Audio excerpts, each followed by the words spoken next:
એક ફકીરે રાજાને થોડા રૂપિયા દાનમાં આપ્યા અને પછી શું થયું વાંચો. બહુ જ જૂના જમાનાની વાત છે. એક સામાન્ય માણસ હતો.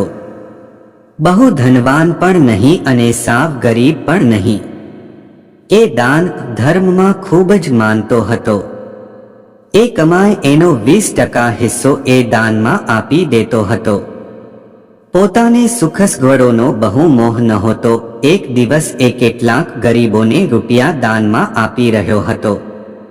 એની આસપાસ ભારે ભીડ હતી.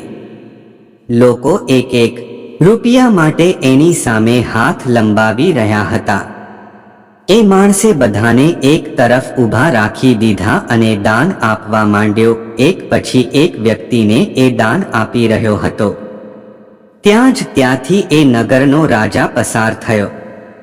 આ ફકીર જેવા માણસે રાજાને ઊભો રાખ્યો અને એના હાથમાં પણ રૂપિયાના સિક્કા મૂકી દીધા.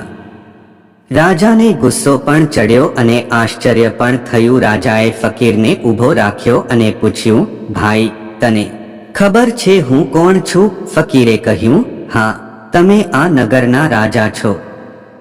તો પણ મને તું આ રૂપિયાના ચંદ સિક્કાઓ દાનમાં આપે છે.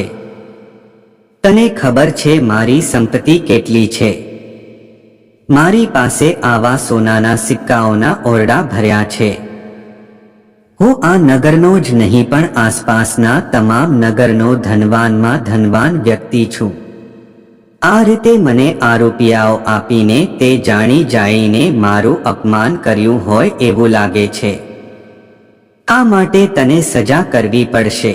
ફકીર જેવો માણસ બોલ્યો, આપની વાત સાચી છે. મેં જાણી જોઈને જ આ સિક્કાઓ તમને દાનમાં આપ્યા છે. કારણ કે આપને ભ્રમ છે કે તમે ધનવાનમાં ધનવાન વ્યક્તિ છો.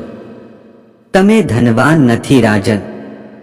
તમે તો આ નગર અને આસપાસના તમામ નગરના ગરીબમાં ગરીબ વ્યક્તિ છો. રાજા ગુસ્સે ભરાયો, અરે ગુસ્તાખ ફકીર, તો ચાલ મારી સાથે, તને હું મારા રૂપિયા બતાવું. ફકીર હસ્યો, રાજા, તમારી પાસે રૂપિયા ભલે હોય પણ તમે એમાંથી એક પણ રૂપિયો કદી કોઈને દાનમાં આપ્યો નથી.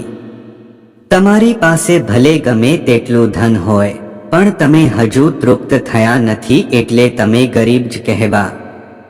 તમારી સંપત્તિ ગમે તેટલી હોય પણ તમને હજુ લોભ અને લાલચ છે, માટે તમે ગરીબ છો. રાજન, તમારી તૃષ્ણાએ તમને ગરીબ કરી મૂક્યા છે. જે માણસનું ધન દાન ધર્મમાં નથી વપરાતું અને જે માણસને અતિશય ધન હોવા છતાં પણ એ બીજાને દાન નથી આપતો એ ગરીબ છે. માટે મેં તમને પણ દાન આપ્યું. ફકીરની વાત સાંભળીને રાજા શરમાઈ ગયો. એની માફી માંગી અને કહ્યું, ફકીર, આજે તમે મારી આંખો ખોલી દીધી છે. આજથી હું સંકલ્પ કરું છું કે ધનની લાલચ છોડી દઈશ અને દાન ધર્મમાં રૂપિયા વાપરીશ. ફકીર બોલ્યો, તો હવે તમે ખરા ધનવાન. દુનિયામાં લાખો કરોડો ગરીબો છે પણ આપણને દેખાતા નથી કારણ કે આપણી ઈચ્છા નથી. મિત્રો, આ દુનિયામાં બહુ ગરીબ માણસો છે કે જેને ખાવાનું પણ મળતું નથી અને આ દુનિયામાં અમીર માણસો પણ ખૂબ જ છે કે જેને ખાવાનું તો મળે છે પણ ખાવું નથી.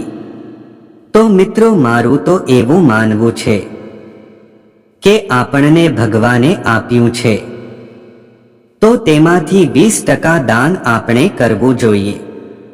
મારું તારું કરીને આપણે જતા રહેવાના, કંઈ સાથે આવવાનું નથી. તો પછી હું ખોટી હાય હોરી કરવી?